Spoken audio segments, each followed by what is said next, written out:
Oh, what a tangled web we weave, when others we try to deceive. Something like that. A poet wrote, a tangled web.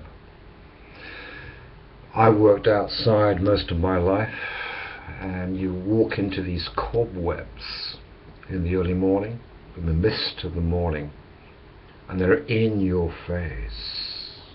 Cobwebs. See, Satan, the master of spin, over the last few millenniums has put a veil over mankind to the glorious good news, 2 Corinthians 4, verse 4 onwards, the glorious good news about the Messiah, the Mashiach, who is the image of God, cannot shine through. The great spinner, the master spider. Remember when I was a kid, when I raised kids, and they'd say, "Oh Dad, there's a spider in the bath." I said, "Okay, let's put him down the plug hole. Let's put him down the plug hole." And they go, "No, he's one of God's tiny creatures. Don't do that." Interesting point.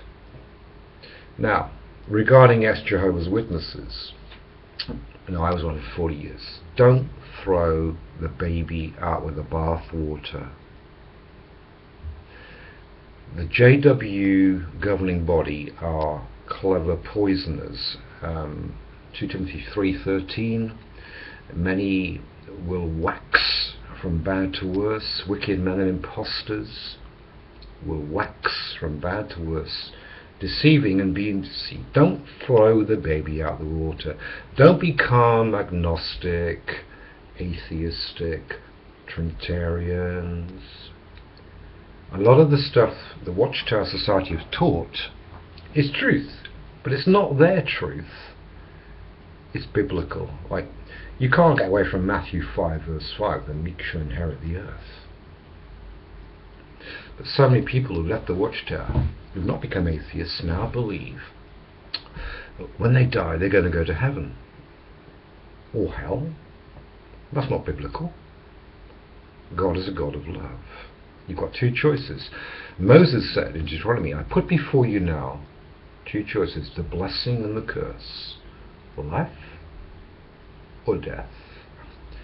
And you must choose life to stay alive, you and your offspring, your children." The devil has made this fear-mongering thing through the Catholic Church, that if you don't put your contributions in the box, you're going to burn in hell. In fact, it says in Hebrews that the Son of God came to emancipate those who through all their life were held bondage by fear of death. I didn't ask to be born, did you? So because we messed up for a few years on this tiny marble called Earth, we're going to burn forever in hellfire. Get real. Get real. Two choices, life or death. Get away from the massive cobweb spin of religion, instigated by the Catholic Church, the Catholic Church. Two choices, life or death. Simple as that. Immortality. Now, this is an interesting point. The Father is calling out now the bride, the immortals. At the end of 1,000 years, the millennium, the rest of the dead will be resurrected to judgment.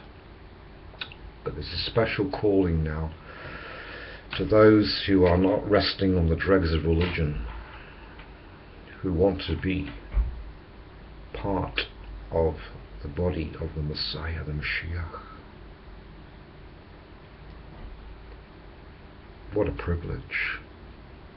What a privilege. But you've got to follow the Lamb wherever he goes. Right? Revelation talks about this. If you're satisfied because you're getting comfort from a so-called church or organization where you sing happy songs once or twice a week or whatever, but you're being told lies, you're not going to be part of the bride. The Trinity is the most heinous doctrine that's been spewed from the devil. And accompanied to that, you've got the whore daughters of the Trinity, hellfire, once saved, always saved, etc. Once saved, always saved. That's disgusting. Disgusting. We are in a race for life. It's not a 100-yard sprint, it's a marathon. Even Paul said in Philippians 3, I don't believe I've quite achieved it yet. Then when he wrote to Timothy at the end of his life in 2 Timothy chapter 4, he said, now is reserved for me the crown of life. I've run the race to the finish, he said. Now, through Holy Spirit, he had that conviction. Paul, you got there. Of course, Paul, along with the other apostles, are now asleep in the grave. But you listen to Trinitarians, etc., they say, no, they're in heaven. Lie. Lie. We're told in the scriptures, no one has ascended to heaven except the Son of Man. Right? Peter told us in Acts 2, David did not ascend to the heavens. In fact, his tomb exists today. Peter said in Acts 2. Okay. The resurrection occurs at the last hour. All the faithful are asleep. If anybody tells you different, you're listening to lies of the demons. We're told in 1 Timothy 4, Paul wrote that in the last days people will fall away from the faith and pay attention to misleading, inspired doctrines of demons. Do not underestimate their power. They are the great psychologists who've watched mankind for eons of time. Right. The race to the finish. Shalom.